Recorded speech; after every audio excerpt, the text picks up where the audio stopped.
আর কদিন পরেই ওদের বিয়ে। 7 পাকে বাঁধা পড়বে। 4 বছরের প্রেম ওদের। একসাথে থাকার গাঁটছড়া বেঁধে শুরু করবে নতুন জীবন। 2 মন যখন মিলে যায় তখন কে আটকায় বলুন তো? ছেলেটির বাড়িতে একটু আপত্তি করেছিল। ছেলেটি মাকে বলেছিল, ওর মতো মেয়ে কখনো খারাপ হতেই পারে না। তুমি তো ওকে চেনো, কথাবার্তা বলে দেখো, ও খুব ভালো মেয়ে। ছেলের কথা মা আর ফেলতে পারে না। তুই ওর সাথে ভালো থাকলে আমাদের আর কি অসুবিধে। শেষমেশ বিয়ের কথাবার্তা ফাইনাল হয়েই গেল। 2 বাড়িতে রাজি। মিয়া বিবি রাজি থাকলে কাজী আর কি করতে পারে। মাস 6 পর বিয়ে হয়ে গেল। কার বিয়ে হলো জানেন? বিয়ে হলো মেয়েটি, তাও অন্য একটি ছেলের সাথে। যে ছেলেটির সাথে বিয়ে হওয়ার কথা হয়েছিল তার সাথে আর বিয়ে হলো না। অবাক হলেন তাই তো? আমিও অবাক হয়ে গিয়েছিলাম। জীবন আপনাকে মাঝে মাঝে এমনই সারপ্রাইজ দেবে, আপনি হাসবেন না কাঁদবেন কিছুই বুঝে উঠতে পারবেন না। এই গল্পটা আজ আমি শুনছিলাম ছেলেটির কাছ থেকে। এই ছেলেটি আমার পাঠক। বেশ কয়েকবার ও কথা বলতে চেয়েও আমার আর কথা বলা হয়ে ওঠেনি ওর সাথে।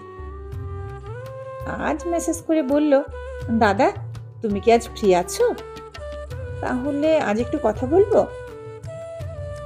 আমি তখন স্কুলে ফ্রি ছিলাম বলেই কল করতে বললাম। ও কল করেই ওর জীবনের গল্পটা বলছিল। ওকে জিজ্ঞেস করলাম, আচ্ছা বিয়েটা হলো না কেন? বলল, বিয়ের কদিন আগে আমার ধরা পড়লো প্যানক্রিয়াটিস, কঠিন রোগ, অসহ্য যন্ত্রণা।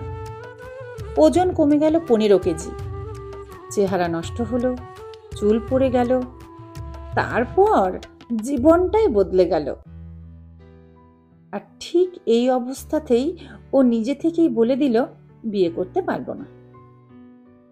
ছেড়ে চলে গেল অন্য একটি রিলেশনে। 6 মাসের মধ্যেই তাকে বিয়েও করে নিল। আমার একটু আক্ষেপ নেই, ধরে রাখার আমি কেউ না। বিয়ে আমি করতামও না। এই অসুস্থ জীবন নিয়ে আমি ওকে বলতাম অন্য কাউকে বিয়ে করতে। সবকিছু বলার একটা টাইম থাকে। ও আমাকে এমন টাইমে বলল, আমি তখন বাঁচার জন্য লড়ছি। ওর দোষ নেই, মানুষ ভালোবাসে ঠিকই। ও আমাকে যে ভালোবাসেনি এমন অভিযোগও করব না।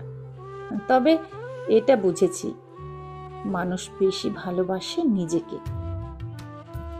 ও হয়তো ওর মতোই ভালো আছে। আমি চাইবো ও ভালোই থাকুক। বুঝলাম, নিজের জীবন, নিজের লড়াই। অনেক বন্ধুও ছিল, তারাও অনেক দূরে চলে গেল। কথাগুলো শুনে কেন জানি না বুকের ভেতরটা হু হু করছিল। জিজ্ঞেস করলাম, এখন কেমন আছো? 2 বছর হয়ে গেল, আগের থেকে ভালো আছি, মোটামুটি সুস্থ। তবে বাড়ির বাইরে আছি কাজের সূত্রে।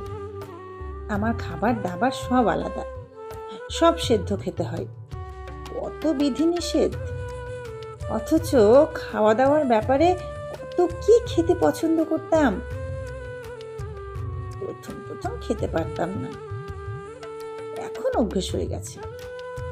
বাইরে আছি, কাজ করছি, টাকাও তো দরকার। টাকা থাকলেই তো এই জীবনটা বাঁচবে। জানো দাদা, কারোর সাথে কথা হয় না আর।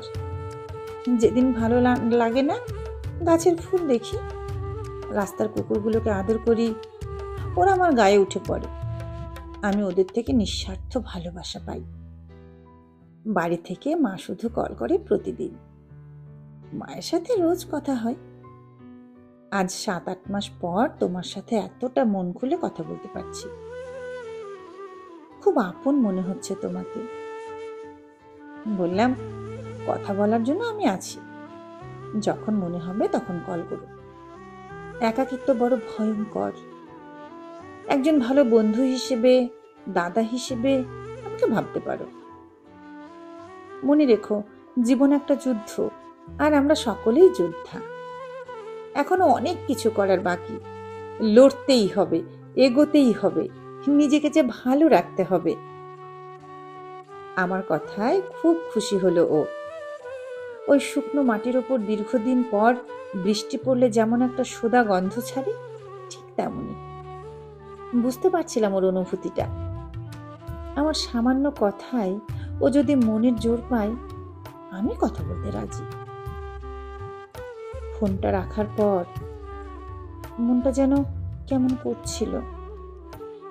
জানি না জীবন এমন কেন। এদিকে সামান্য কিছু হারিয়ে আমরা কত হা হুতাশ করি। মুখ দেখে বোঝা যায় না কার বুকে কতটা যন্ত্রণা লুকিয়ে আছে।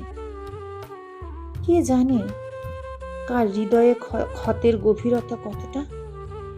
মাঝে মাঝে ভগবানকে বলি, কেন জন্মের দিন সারা জীবনের দিনলিপিটা হাতে তুলে দাও না? কেন জানতে পারি না সেই অসহায় পরিস্থিতির কথা? কেন কেন